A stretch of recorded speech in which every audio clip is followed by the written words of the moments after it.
Thank you, Madam Deputy Speaker. There's a lot with what the Right Honourable Member has just said that actually I agree with. Let's get on with it.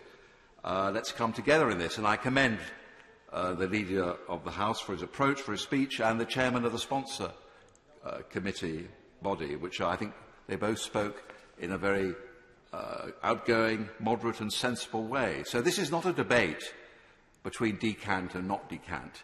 It's not a debate with, on one side, pragmatic modernisers who want to do what's right, and on the other side, stuffy traditionalists who just care about staying in a palace that they love. It's far more complex than that. So it's not a debate about decant or decant. It's how we get on with this job in restoring this palace and not having a gold plate operation.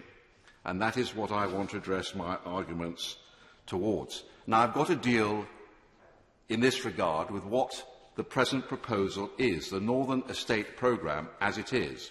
And I would argue that this is an entire demolition of Richmond House, and this is where I follow what the Right Honourable Gentleman just said. I would argue that it's financially wasteful, environmentally unsound, and it is not necessary.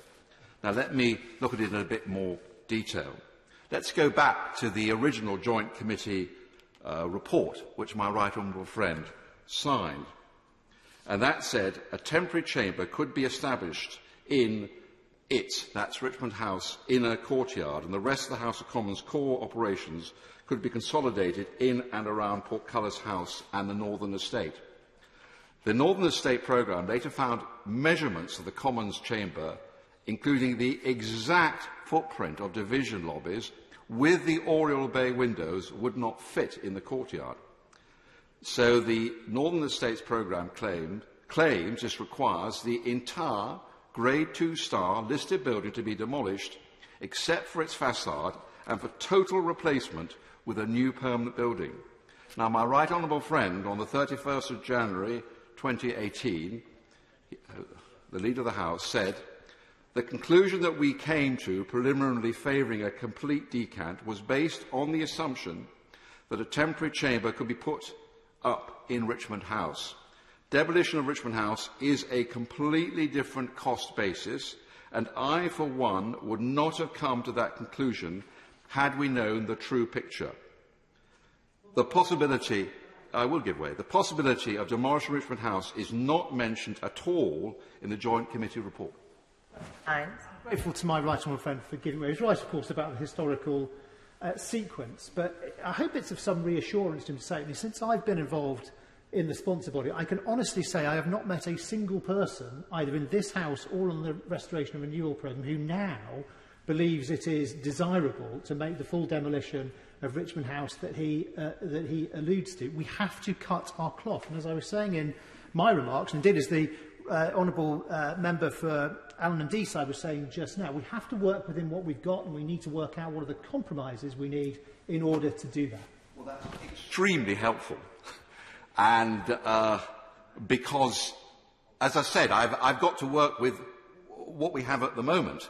And from what the chair of the sponsor body now says, we seem to have moved on from the demolition of Richmond House. And this will be of enormous comfort to the heritage organisations like SAVE, which I've been working very closely with.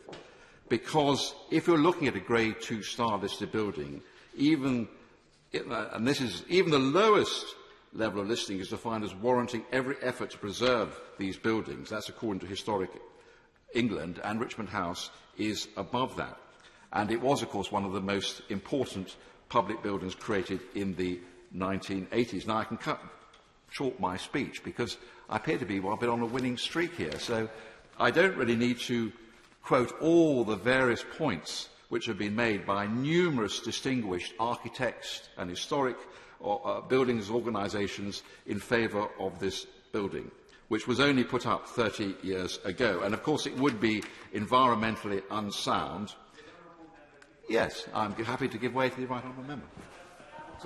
To upset him, because my preferred option would be to actually knock it down, apart from the facade, but and create something that would have a useful legacy But the reality is, I don't think that is going to happen. Therefore, I think we have to work within the footprint that we have, which would mean we would probably only have one division lobby rather than two, which is not the end of the world.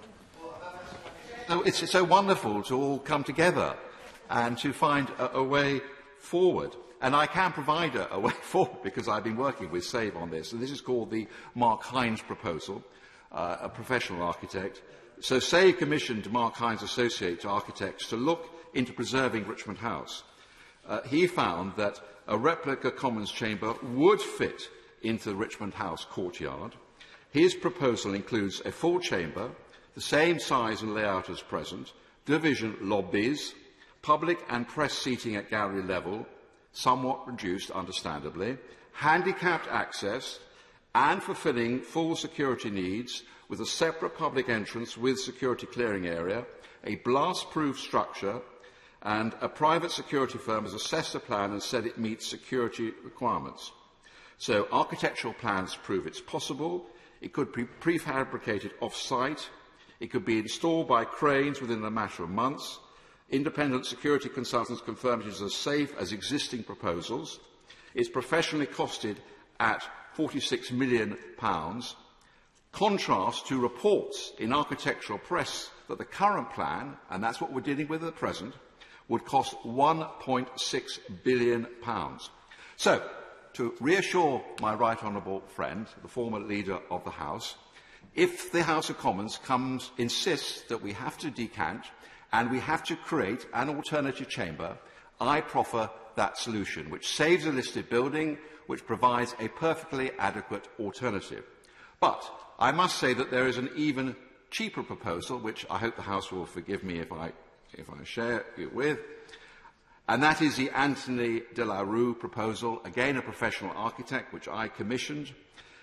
He accepts that a top-to-bottom renovation makes sense because, as we've heard, all the systems need a total revamp. So what he is proposing is that we move temporarily to the House of Lords chamber, as we did in the Second World War, and the House of Lords moves to the Royal Gallery. He suggests, professional architect, not me, that these could be sectioned off with complete external servicing, with linear access to Portcullis House via New Palace Yard, with temporary canteens, lavatories, etc., accommodated in Old Palace Yard or Victoria Tower Gardens or Abingdon Street Gardens. So it has all the advantages of full decant. Every electrical socket, bit of wiring, air duct, climate control systems can be pulled out and comprehensively done in one go. It solves the most expensive problem, which is provision of temporary accommodation by housing 2 plenary chambers within the existing palace. Richmond House is obviously not just preserved, but integrated into the estate to house workers displaced from the palace, eliminates the lengthy time frame of potential public inquiries into demolishing a listed building, etc.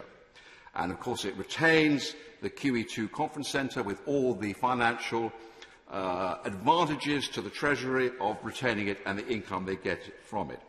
So that is a proposal. I mean, I'd put it forward as probably the very cheapest option, rather akin to what we did in the Second World War.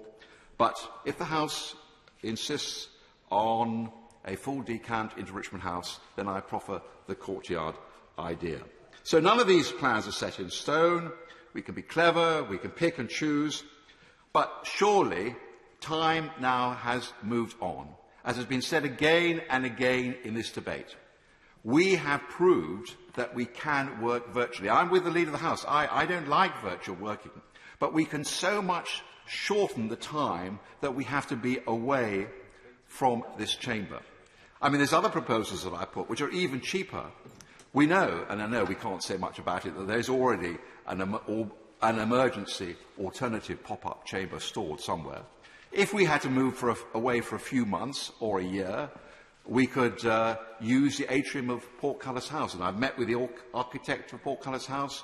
He actually designed it so a chamber could go in the atrium. An atrium with the division lobbies could fit exactly into that space. Not ideal, but surely we proved during this pandemic that we don't have to move out of this place forever. And I was very interested in what the Leader of the House said, and I think actually what the Chairman of the Committee said, if I remembered rightly. that whilst we would want to move out all the committees from here, we could actually seal off this chamber. We could seal off this chamber, we could have access through the corridor past the Prime Minister's office. Now, I want to emphasise that this is not a debate between decant and not decant. I'm perfectly happy, and all those I've been working with, colleagues on the backbenches, are perfectly happy if we have to decant for a few months, 8 months, 9 months, a year. What we don't want, Madam Deputy Speaker, and I'll finish on this point, what we don't want is a gold-plating operation. We don't want Richmond House demolished. We don't want a permanent replica chamber created at vast cost. We don't want to surrender our fate to an army of consultants and architects to leave this place and to be out of this place for 5 or 10 years. And look at the Canadian example. We could be out of this place for up to 10 years. And I don't believe that that's what the public really want. This is a citadel of our democracy. This is what, for many people in the world, this democracy is about, this building. So, by all means, let's come together, let's get on with it, let's have a short decant, but, Madam Deputy Speaker, not a long, highly wasteful decant of up to 10 years. Thank you very much.